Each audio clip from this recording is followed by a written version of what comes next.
curious, so I want to turn it to you. So, like, yeah. why do you personally think more guys should watch 100%. 100%. Because here's one, I think rom-coms satisfy like a feeling of, for guys too, like it satisfies a feeling that I think most guys are capable of and don't exercise as much. Most guys are like, bro, I want to be John Wick, or I want to be fucking, Batman, and like, you know what I mean? And that's fine. That's a cute little fantasy for guys, right? To be the like the main character energy. I will save the day, like, right?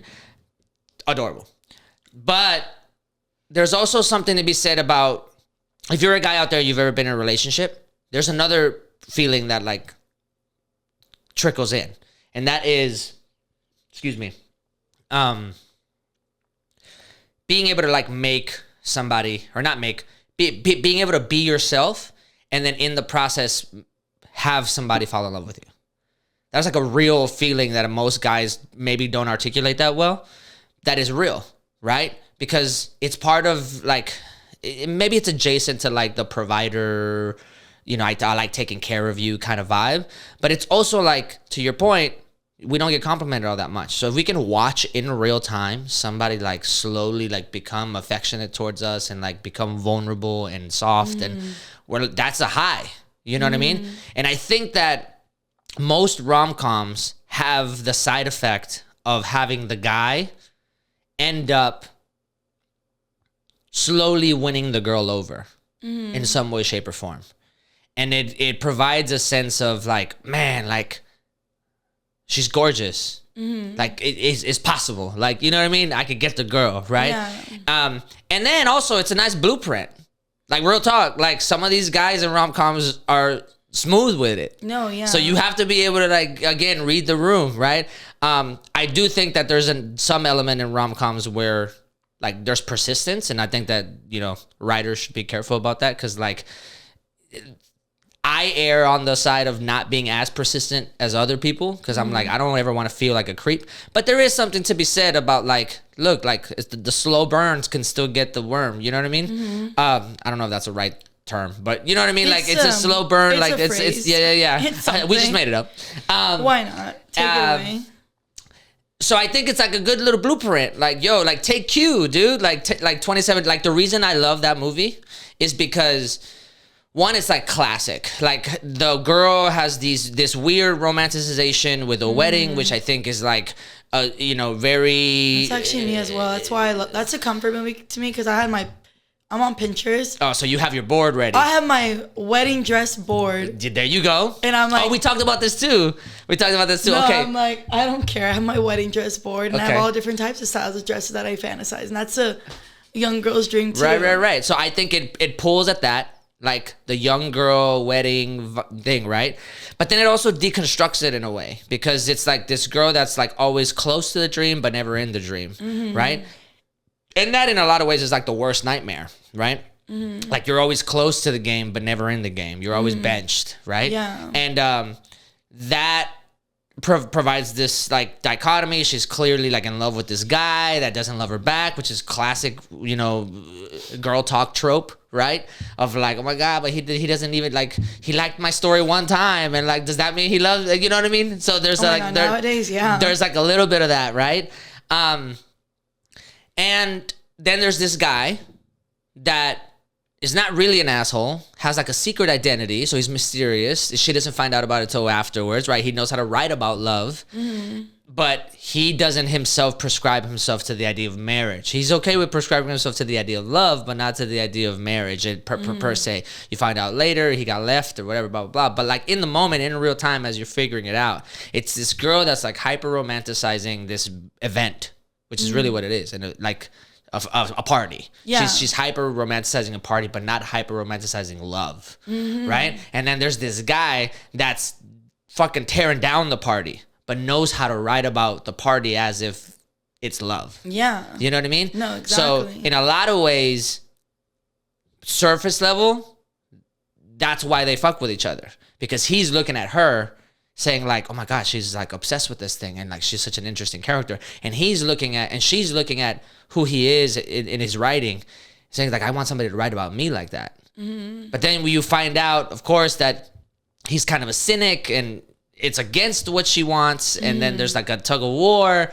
And then there's like a slow burn realization of who they are as people. She's not who he thought she would be into, but there's a very clear, immediate chemistry. He also makes some bold moves, keeps her diary or like her thing, like shows up at her day. Like that's some bold shit right there, right? Which you gotta have a little boldness if you're like. Can a guy do that? Can you just hold on to my? You know what I mean? Like my purse and I'll see you next time. Yeah, you've got to be able to just do a little boldness, right? There's got to be, but so he's clearly confident and passionate and this and that, right? Very charming, very clever. The other guy that she's in love with too is very attractive, right? So and that's also what I think that the movie did great is that the other guy that she's in love with is a nice guy. It's not like she's in love with an asshole, which I think is another trope. It's like I always like the bad guy, the bad boy, right? No, the guy's a nice guy, but there's just no chemistry. Exactly. And so then there's the person she's in love with is actually in love with her sister. Right. Or actually well, like fake in love with, or whatever it was, right? There's like dichotomy there, right? Yeah, you guys just need to watch the movie. Go watch the movie. Okay, got it. We're just telling you the whole thing. Yeah. So, but I really love that about that movie because at the end of the day, the guy's always who he is, and she convinces him of something, and she's always who she is, and he convinces her of something, and they have a very good ending where they both soften at the idea of meeting in the middle, as opposed to like pulling each other to the extremes. And it's a slow burn, so they clearly have a friendship there, or that develops. There's a comfort there. There's a natural chemistry. Really love everything about that movie, and I think that that's really like a good example for guys. Like he never apologizes for who he is. He's good at what he does. He doesn't have to change who he is in order to get the girl. He's very clever, very, very, very charming, very smart, right? Like all of these things that like as a guy you should want to be, as opposed to maybe like a trope where he's just a bad guy for bad guy's sake and he beats up a guy outside that like rides a motorcycle and then it's like, oh my God, dreamy. Like, no, dude. Like, you know what I mean? Because what I didn't like in that movie, or what I appreciate also from that movie, from like the sister, she convinces like the guy, like the other male character, the boss of like the whole company, like, oh, you're gonna fall in love with me, but because I want to fit in your box. Right. Oh, it's like, oh, you're vegan. Well, guess what? I'm vegan. Or right. Oh, you like hiking. Right. Well, I like hiking. Right. So it's an immediate. It's really cool to see two sides of the story, or like different characters. Like it juxtaposes each other. And I think the main story of that is like fall in love for like who you are, because they're completely different characters. Yeah. And also, she was not even gonna go for him. She was like, I do not want you because you're all these things. But then once they got to really know each other, it's like, actually there's a lot of other things about you that I do admire. Which the lesson there is, girls, maybe give us a little bit of a chance. Just a little bit. Just a wiggle room. I'm not saying a lot, just some wiggle room there. And also like the Benny and the Jet scene. I mean, yeah, y'all just need to watch it. We're not, we're giving away too much. I'm sure people out there have seen it. I'm going to talk as if people have already seen it, because people are going to have to vibe off of what we're doing. But that Benny and the Jet scene, like, if you want to talk about romance and like, that shit was sexy. You want to talk about like sweep me off my feet, their hair was all dancing. I want to be on the bar top. That's true dirty dancing. Right there we go. I want to like see every movie has its dirty dancing. I want to be on the bar top, drunk on whiskey shots, like singing "Don't Stop Believing" or whatever version of that is the more current one, right? Like if it has to be super cheesy, like we'll do some Sabrina Carpenter. Like I don't give a fuck. Like let's fucking go. Like let's like what's yours? What's yours? Do you know? I'll do anything as long as it's the vibe. I'm like, bro, get me on the bar. We're gonna fucking go hard and we're gonna both say like that's the dream. I'll do that in a heartbeat. But it's gotta be perfect. It's gotta be like the vibe though. I can't like manufacture. Yeah, we can't just like. Hey, can I get on the bar, dude? Yeah, I can't be like, oh, I'm gonna sing and then you're just gonna stand there. Like, no, we both gotta know the song. Duet. You know? Exactly. We're not duetting. I don't want it. On the bar, I don't want it. Yeah. So no, but